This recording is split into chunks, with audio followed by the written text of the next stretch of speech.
Hi, YouTubers. This is Just Rhonda, and today's conversation is about good grief.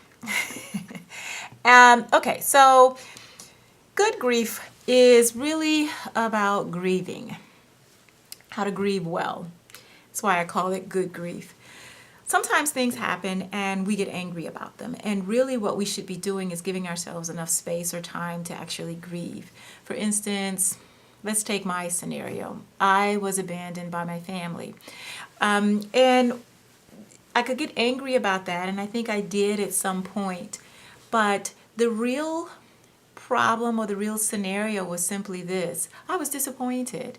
And instead of feeling the feeling of being disappointed and let down, and actually being mature enough to accept my family's choice to handle the scenario the way they wanted to, I was actually acting out because I wanted it a certain way.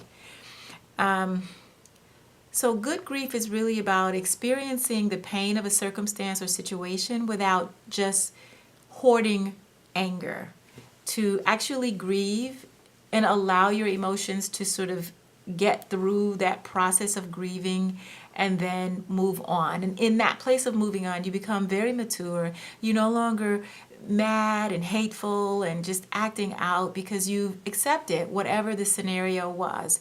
Say maybe you broke up with a boyfriend, you didn't think you should have broken up, you think he should have tried harder, or her, maybe you broke up with a girlfriend or whatever have you, or maybe you lost a job and you thought that you were fired unjustly or unfairly, or you didn't get a job, or you weren't promoted, and you just really got angry with the whole situation. But the bottom line is something happened and you weren't happy with it. Now, there are times for anger. There is a right time and place for anger, but those aren't the times that I'm really talking about. I'm asking you to think about those places where you're holding on to an emotion that needs to just get processed. It just needs to move through. If you've been angry for years over a particular thing, probably ought to think about what's really going on.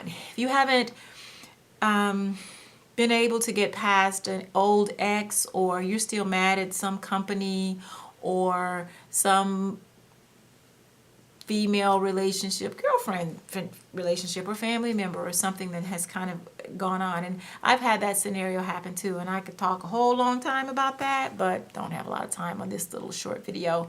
But my point is to really start to evaluate your pain and to allow yourself, forgive yourself for being wrong. And that's a lot of times that's the issue, is that we just don't want to be wrong.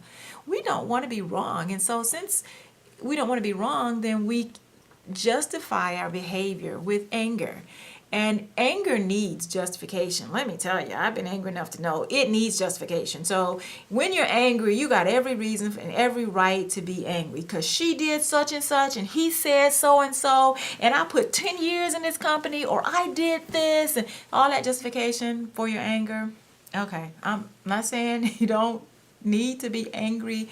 Just watch the timing for all of that you aren't harboring an anger that needs to just sort of move through. So I say to have good grief. Grieve whatever is wrong or whatever you were disappointed about. Acknowledge and wake up and be alert and aware to whatever that pain was that caused you to have this sort of negative emotion.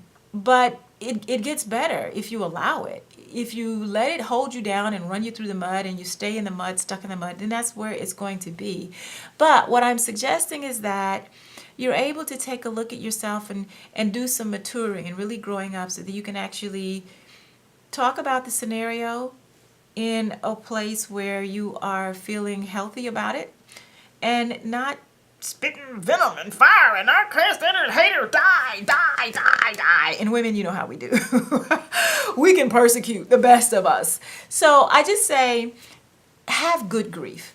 Forgive yourself for being wrong about a situation, or for misjudging somebody's character, or for thinking that you were the best fit for the position, or forgive yourself. And that forgiving, that means you're kind to yourself. You admit that you can be wrong. That old ego gets in the way so many times when it's time for us to really emotionally heal and grow up. So I just say, think through some of that stuff and let go of all of those negative emotions that kind of hold you back from other things, and look for the space where you can actually be healed from whatever the trauma was. And I know different degrees of trauma require different things. But in this scenario, for this short video, I'm just suggesting that we have good grief. I need to have good grief too. Is that you have some good grief. Process your pain and keep it moving. So this is just Rhonda. Hope you got a little something out of that. And until next time, signing off. Bye.